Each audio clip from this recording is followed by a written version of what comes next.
2023년 1월부터 8월까지 주택담보대출 22조 원, 특례 보금자리론 31조 원, 한국은행 총재도 걱정이랍니다. 안녕하세요 황제님들, 부동산지국의 책사입니다. 부동산에 대한 흐름과 정보를 알고 있으면 여러분의 소중한 자산을 지킬 수도 있고 증식시킬 수도 있습니다. 오늘의 주제는 최근 이슈가 되었던 주택담보대출 50년 만기와 특례 보금자리론 관련 내용입니다. 2023년 1월부터 8월까지 주택담보대출 22조 원, 특례 보금자리론 31조 원 가계부채 발생하였습니다. 한국은행 총재도 가계부채 증가 규모가 예상보다 많아 걱정이라고 합니다. 그럼 시작하겠습니다. 한국은행에서 조사한 가계부채 자료입니다.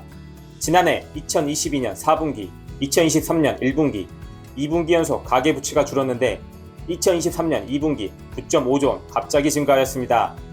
2022년 초 중반부터 부동산 경기 하락으로 대출 감소 및 소비 위축, 가계부채가 줄고 있었던 상황이었습니다.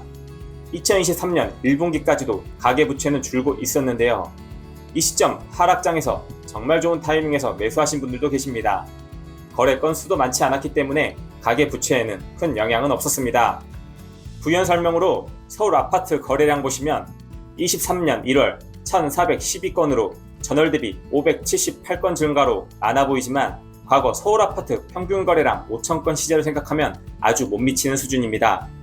현재 우리나라 가계부채 규모가 전 세계에서 GDP 대비 최상위권입니다. 2023년 2분기 가계부채 주된 원인으로는 주택담보대출과 특례 보금자리론 영향을 볼 수 있습니다. 주택담보대출은 최근 3개월 동안 14조 1천억 원 늘어났으며 1월부터 7월까지 하면 22조입니다. 한국은행 총재도 가계부채 증가 규모가 예상보다 더 많이 늘었다고 하는데요. 부동산 경착륙을 위해 부동산 규제 완화와 정부 지원 상품들을 출시했기 때문입니다. 전반적으로 가계부채가 늘어날 수밖에 없었던 상황입니다.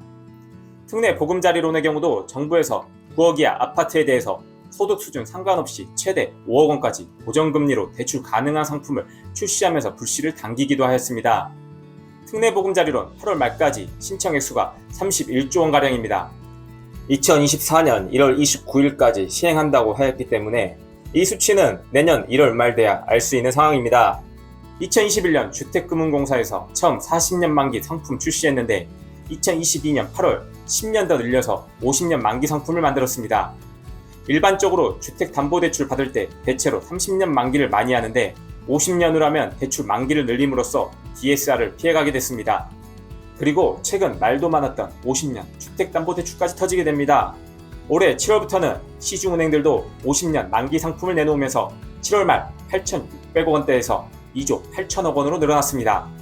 정부도 예상치 못한 대출 증가로 뒤늦게 압력을 넣었습니다. 시중은행별로 차이가 있었지만 상품을 없앤 곳도 있었고 만 34세 이하 연령 제한을 둔 경우도 있었습니다. 만 34세 이하 규제를 둔다면 이제 거의 실효성이 없는 대출 규제라고 봐도 무방할 것 같습니다.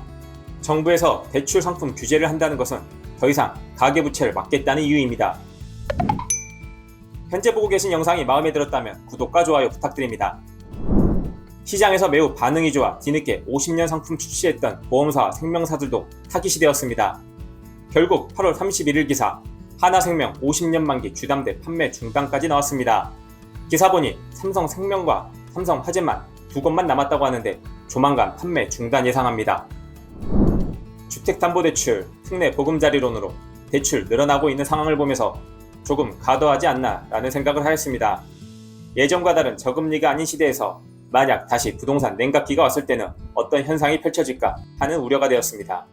물론 현재 아파트 가격이 고점 대비 30% 정도 하락한 가격이라 안전마진 생각하고 매수하신 분들도 있을 테지만 전부가 그렇지는 않습니다. 50년 주택담보대출을 정부에서 압력 넣는 모습을 보고 21년 8월 대출 규제가 떠올랐습니다. 2년 전 일이라 기억하고 계신 분들 많으실 겁니다. 이때 부동산은 계약했는데 갑자기 고강도 부동산 규제 발표하면서 매수자분들 안절부절 못하고 지방까지 내려가 대출 가능한 은행 찾아서 아침부터 줄 서 계시면서 오픈런 하던 시절이었습니다. 그리고 21년 8월부터 정말 끝장 규제가 나오면서 부동산 경기는 이때부터 하향세를 타기 시작하였습니다. 정부에서 부동산 정책을 좌지우지할 수 있다는 걸 느끼게 해준 하나의 일례였습니다. 정부가 이렇게 대출에 대해서 언급한다고 하면 사실 한번 생각해 볼 필요가 있습니다. 집을 사지 말라고 하는 것인가? 라고 말이죠. 그리고 앞으로 2020년 이전 초저금리 시대 돌아갈 가능성은 매우 낮게 보고 있습니다. 중금리 시대가 올 거라는 전망들이 지배적입니다. 결국 집을 사는 시기도 중요하지만 내가 감당할 수 있는 대출 규모 내에서 실행해야 한다고 생각합니다. 만약 향후 부동산 하락기가 오고 늘어나는 대출 부담과 집값 하락으로 매매조차 어려워진다면 정말 가게 살림 어려워질 수 있습니다. 예전처럼 집값 올라 대출금 내도 시세 차익 볼 수 있다는 막연한 생각은 안 하셨으면 좋겠습니다. 앞으로 예전처럼 정부에서 집을 사세요, 사지 마세요 이렇게 말하지는 않을 것 같습니다. 부동산 시장의 흐름을 정책과 연관시켜 내가 시그널을 알아채야 합니다. 부동산을 매수하는 시점, 정책과 경제 상황, 그리고 감당할 수 있는 대출 한도 내에서 신중한 결정하여 후회 없는 선택하시길 바랍니다. 여러분의 자산은 소중합니다. 이번 영상이 마음에 들었다면 구독과 좋아요 부탁드립니다. 감사합니다.